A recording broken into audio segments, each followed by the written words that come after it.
Hi friends, आपको पता ही होगा कि कोई भी पैक किया हुआ प्रोडक्ट का सेलिंग प्राइस उसका एमआरपी या मैक्सिमम रिटेल प्राइस से पता लगता है।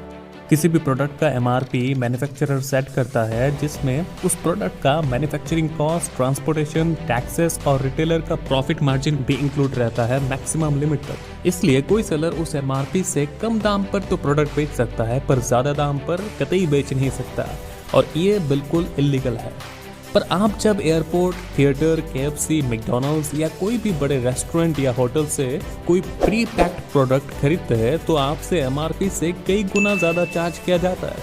एक 300 ml Coca Cola can 40 rupees का आता है, जो उसका एमआरपी है, पर केएफसी, मैकडॉनल्ड्स जैसे रेस्टोरेंट में उसी कोक बोतल का प्राइस 100 रुपये तक हो जाता है।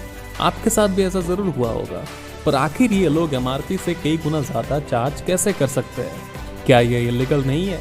क्या करना चाहिए आपको ऐसे मौक़ों पर? और क्या एमआरपी से ज़्यादा दाम पर सामान खरीदने से आपको जेल हो सकती है? तो चलिए इन सभी ज़रूरी और मज़ेदार सवालों का जवाब ढूंढते हैं इस वीडियो में। पर इससे पहले इस चैनल को सब्सक्राइब ज़रूर कर लीजिए। एक 1 लीटर वाटर बोतल आपको शॉप में 20 रुपीज़ में मिल जाएगा, पर एयरपोर्ट या बड़े रेस्टोरेंट में उसी बोतल का प्राइस 60 to 100 रुपीज़ तक हो जाता है। एयरपोर्ट या कई बड़े थिएटर में 250 ml कोक बोतल आपको करीब 40 रुपीज़ में मिलेगा, जबकि नॉर्मल दुकान में 40 रुपीज़ में आपको 750 ml यानी 3 गुना ज़्यादा कोक मिल जाएगा। पर कोई एमआरपी से इतना ज़्यादा दाम पर चीज़ें कैसे बेच सकता है? बापूजी का राज है क्या? चलिए जानते हैं हमारा प्यारा इंडियन लॉ यहाँ क्या कहता है। Section 36 of legal metrology act 2009 के मुताबिक कोई भी मैन्युफैक्चरर, डिस्ट्रीब्यूटर या रिटेलर अगर एक प्री पैक्ड प्रोडक्ट को एमआरपी से ज़्यादा दाम पर सेल करता है तो उसे 25,000 रुपये तक फाइन लगेगा। दूसरी बार ज़्यादा एमआरपी में बेचने से 50,000 रुपये तक फाइन देना पड़ेगा, और अगर उसके बाद भी बेचता है तो 1 लाख रुपये तक फाइन या 1 साल की जेल या दोनों हो सकती है, जो पब्लिक के लिए तो बहुत अच्छी बात है, पर कई सारे लोगों की इससे वाट लग गई, जैसे बड़े रेस्टोरेंट्स और होटल्स की। इसलिए इस लॉ के खिलाफ federation of hotel and restaurant association ने दिल्ली हाई कोर्ट में पिटीशन फाइल किया। कोर्ट ने उनकी बात सुनी और फिर 2017 में सुप्रीम कोर्ट ने यह डिसीजन लिया कि अगर कोई premium hotel, restaurant, theatre, airport या कहीं भी जहां प्रोडक्ट के साथ सर्विसेज प्रोवाइड की जाती है, वहां पर आपसे एमआरपी से ज़्यादा चार्ज किया जा सकता है, और ये बिल्कुल लीगल है। पर आखिर सुप्रीम कोर्ट ने ऐसा भयानक फैसला क्यों लिया? कोर्ट का कहना है कि कोई भी इंसान एक बड़े होटल या रेस्टोरेंट में सिर्फ एक बोतल पानी या कोल्ड ड्रिंक खरीदने नहीं जाता। कस्टमर खाने के साथ उस प्लेस की एम्बियंस, प्रीमियम फैसिलिटीज और सर्विसेज को एंजॉय करने जाता है। इसलिए उस एमआरपी के साथ seating arrangement, electricity, decorations, cleaning services, entertainment, हवा, पानी, चड्डी, बनियान, सब कुछ का बिल जोड़ दिया जाता है। कई रेस्टोरेंट में सिंगर, डीजे, कॉमेडियन, डांसर भी हायर किया जाता है, जो आपके खाने के बिल में ही चार्ज किया जाता है। इसीलिए 30 रुपीज़ का एक कोक बोतल 100 रुपीज़ का बन जाता है।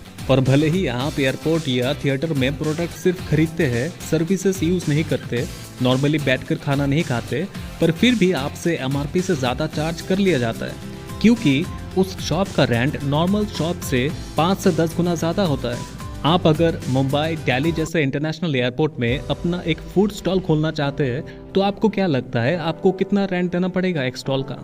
20,000, 30,000? थोड़ा गैस कर लीजिए। चलिए मैं बता ही देता हूँ। मान लीजिए अगर आप 80 स्क्वायर फीट का एक छोटा सा स्टॉल खोलना चाहते हैं तो आपको 2.5 से 3 लाख रुपए प्रति महीना रेंट देना होगा, मतलब 3 से 3,500 रुपये पर स्क्वायर फीट पर मंथ। चौंक गए ना?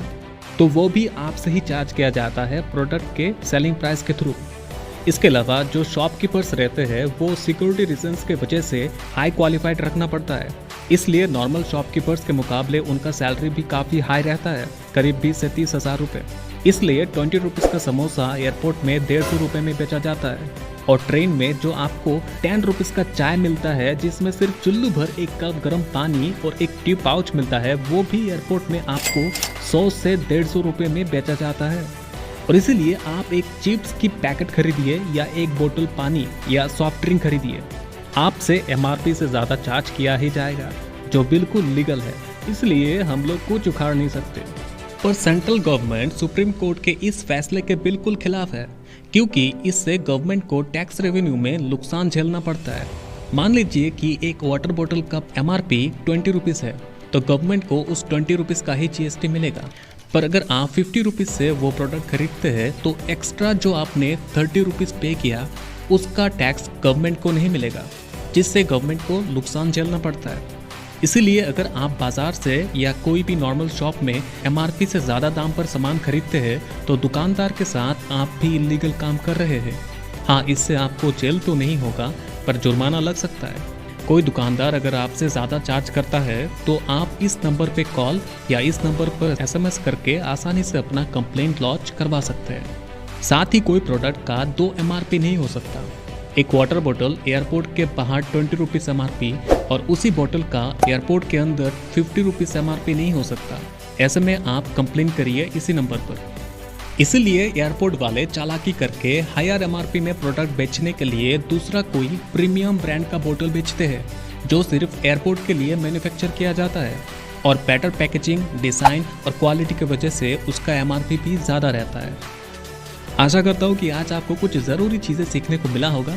ऐसे ही ज़रूरी और मज़ेदार बातें जानने के लिए सब्सक्राइब करिए हमारे चैनल को और हाँ, लाइक शेयर करना बिल्कुल मत भूलिएगा। Stay updated, stay happy.